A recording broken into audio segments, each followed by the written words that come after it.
विज्ञान की इस दुनिया में हर दिन कोई ना कोई नई डिस्कवरी या इन्वेंशन होती रहती है। टेक्नोलॉजी इतनी एडवांस हो गई है कि हमें लगता है कि हमने दुनिया के सारे रहस्यों से पर्दा उठा दिया है, पर असल में ये दुनिया बहुत सारे रहस्यों से भरी पड़ी है। तो चलिए जानते हैं उनमें से कुछ 5 ऐसे अनसुलझे रहस्य के बारे में जो पृथ्वी से जुड़े हुए हैं।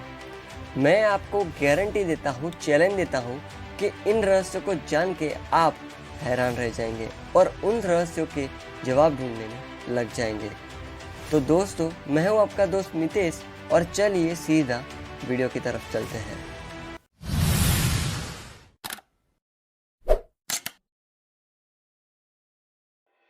The underground mystery.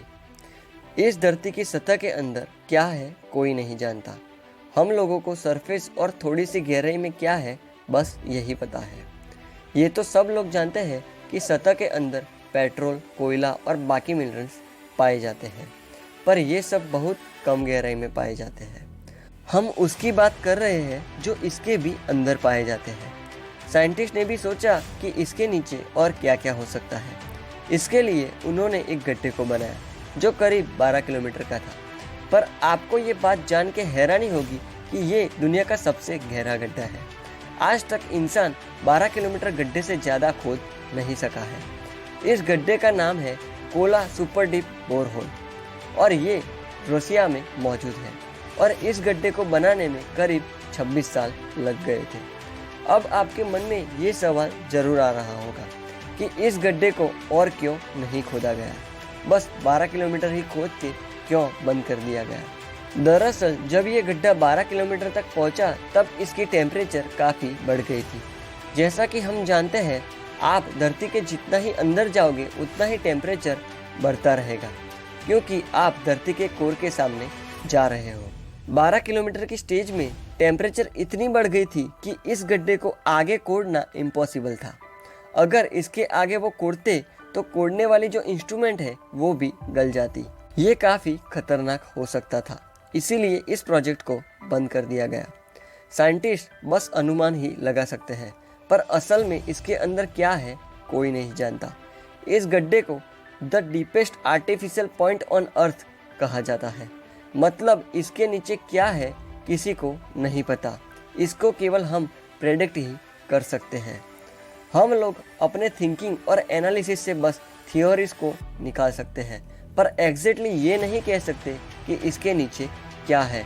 Typical expected theories की बात करें तो हम सब लोगों ने बस अज्यूम कर लिया है कि धरती की इतनी लेयर्स हैं, जैसे कि inner core, outer core, mental, crust, पर कोई नई डिस्कवरी खोज होती रहती है और हर बार हम कुछ ना कुछ नया सुनते हैं। 2014 में डिस्कवरी हुई थी। उसके हिसाब से अगर हम धरती के और भी अंदर जाए तो हमें एक पूरा समुद्र मिलेगा, जिसमें सतह के ऊपर मौजूद समुद्र से भी ज़्यादा पानी है। कुछ लोगों का इस बात पे यकीन नहीं होगा, पर यह कंफर्म्ड रिजल्ट है। आप इसके बारे में नेचर के इंटरनेशनल वीकली में पढ़ सकते हैं। तो अगर इस जगह पे पानी मौजूद है तो जीवन भी मौजूद होगा, क्योंकि वाटर इज लाइफ। जहाँ जल है वहाँ जीवन है। तो इसका मतलब वहाँ कई प्रकार के क्रीचर भी मौजूद होंगे जिनके बारे में हम बिल्कुल नहीं जानते। किसी को नहीं पता कि सतह के नीचे आखिर है क्या। Formation of the moon. हम चांद को बचपन से जानते हैं और इसके बारे में कहानियाँ सुनते आ रहे हैं, पर आपको पता है कि आखिर चांद बना कैसे? आपने कई थियरीज के बारे में ज़रूर पढ़ा होगा, पर आपको ये समझना होगा कि वो बस थियरीज है और थियरीज तब निकाली जाती है जब किसी चीज़ का एग्जैक्ट और एक्यूरेट आंसर नहीं पता हो। चांद के फॉर्मेशन का सवाल भी बिल्कुल ऐसा ही है। चार्ल्स डार्विन के बेटे जॉर्ज डार्विन ने भी एक थियरी निकाली थी और उन्होंने ये कहा था कि जब धरती नई थी तब कोई चांद नहीं हुआ करता था। उस समय धरती के स्पिनिंग की रफ्तार बहुत तेज थी।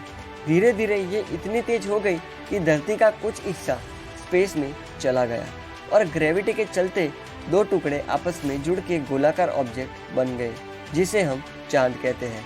और जब वो पार्ट धरती से अलग हुआ तब धरती की स्पीड नॉर्मल हो गई। कहती है कि चांद कहीं और फॉर्म हुआ था और किसी समय ये धरती के करीब से गुजर रहा था, पर धरती की ग्रेविटी इतनी ज़्यादा थी कि धरती ने इसे अपनी तरफ खींच लिया और आज तक चांद धरती का चक्कर काट रहा है। सबसे popular theory giant impact hypothesis ये कहती है कि कुछ लाख साल पहले कोई बड़ी ऑब्जेक्ट धरती से टकराई थी और इसी के चलते जो हिस्से बिखर गए थे वो आपस में मिलके बूंद बन गए। अब आप सोच रहे होंगे कि ये थियरी तो आपस में मिलती ही नहीं है। आपको समझना होगा कि साइंस ऐसी ही है, अनएक्सप्लेनेड चीज़ों में केवल थियरी ही होती है और चांद कैसे बना ये आज तक एक अनसुलझा रहस्य है। सिर्फ थियरीज को मान के हम अपने आप को मना सकते हैं कि चांद कैसे बना था, पर एग्जैक्ट उत्तर क्या है ये कोई नहीं जानता। अनएक्सप्लोरेड केव्स बहुत ही फेमस फैक्ट है कि दुनिया का 95% समुद्र आज तक अनएक्सप्लोरेड है।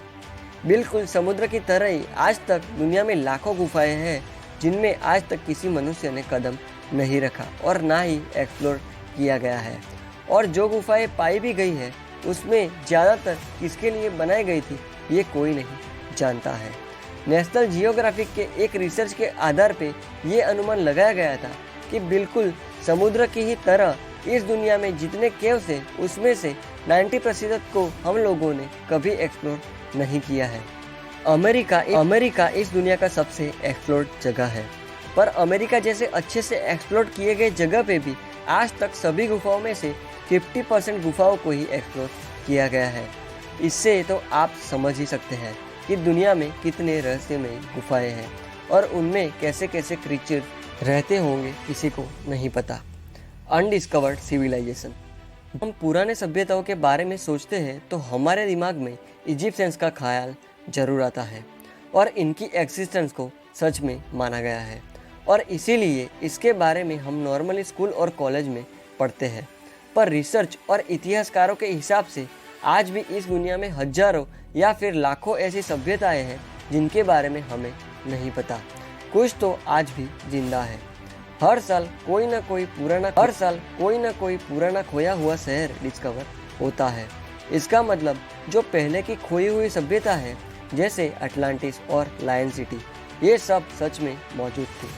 बहुत लोगों को लगता है कि ये सब सिर्फ कहानियां हैं, पर अगर हम रिसर्च की माने तो ऐसे एक दो नहीं हजारों सभ्यताएं थी और है इस दुनिया में जिन्हें हमने अभी तक खोजा ही नहीं। हो सकता है कि धरती के नीचे अंडरग्राउंड में ही कोई ऐसी सभ्यता मौजूद हो। हमारे इस रहस्यमय दुनिया में कुछ भी संभव है। ग्रेविटी, ये बहुत साधारण लग रहा होगा। आप लोग ये सोचते होंगे कि गुरुत्वाकर्षण बल कोई रहस्य नहीं है, इसे तो हम बहुत अच्छे से जानते हैं और यही वो फोर्स है जिसकी वजह से कोई भी हवा में फेंकी हुई चीज़ वापस से ज़मीन पे आके गिर जाती है और यही वो फोर्स है जिसके चलते धरती सूरज के चक्कर लगा रही है। पर असल मुद्दा ये है कि ये आखिर है क्या, मतलब फंडामेंटल लेवल में क्या है और ये आखिर काम कैसे करती है। इन प्रश्नों को अगर आप गहराई से देखोगे तभी आपको इसमें पॉइंट नज़र आएगा, नहीं तो ऐसा लगेगा कि इसमें कोई सेंस है ही नहीं। इस दुनिया में कई रिसर्चर्स ये मानते हैं कि ग्रेविटी का कॉन्सेप्ट जस्ट इंसानों ने बनाया है, वो एग्जिस्ट नहीं करती।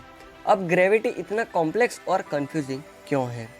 इस दुनिया में 4 फंडामेंटल फोर्सेस ऑफ नेचर है: electromagnetism, strong force, big force और ग्रेविटी होल्ड करती है। पर क्या आपको पता है कि ये इन चारों फोर्सेस में से सबसे वीकेस्ट फोर्स है? इन चारों में से जो वीक फोर्स है उससे भी अरबों गुना छोटी है ये फोर्स। इसी के चलते ग्रेविटी को एक मिस्टीरियस फोर्स माना जाता है। रिसर्चर ये भी नहीं जानते कि ग्रेविटी आखिर किस चीज़ से बनी है। कुछ लोगों को लग रहा होगा कि इस सवाल का कोई सेंस ही नहीं बन रहा है, पर अगर आप इस सवाल को गहराइयों में देखेंगे तब आपको समझ आएगा कि ये सवाल कितना गहरा है। तो कैसा लगा आपको हमारा ये 5 अनसॉल्व्ड मिस्ट्री ऑफ अर्थ का एपिसोड और पृथ्वी के 5 अनसुलझे रहस्य का एनालिसिस? आप मुझे नीचे कमेंट बॉक्स में ज़रूर बताना कि आपको ये कैसा लगा। और अगर आपको ये वीडियो पसंद आया है तो प्लीज़ इस वीडियो को लाइक और शेयर ज़रूर कीजिएगा और चैनल को सब्सक्राइब ज़रूर कीजिएगा, क्योंकि आगे और भी ऐसे बहुत इंटरेस्टिंग वीडियोस आने वाले हैं। तो प्लीज़ चैनल को सब्सक्राइब करना ना भूलें। तो मिलते हैं अगली वीडियो में, तब तक के लिए धन्यवाद।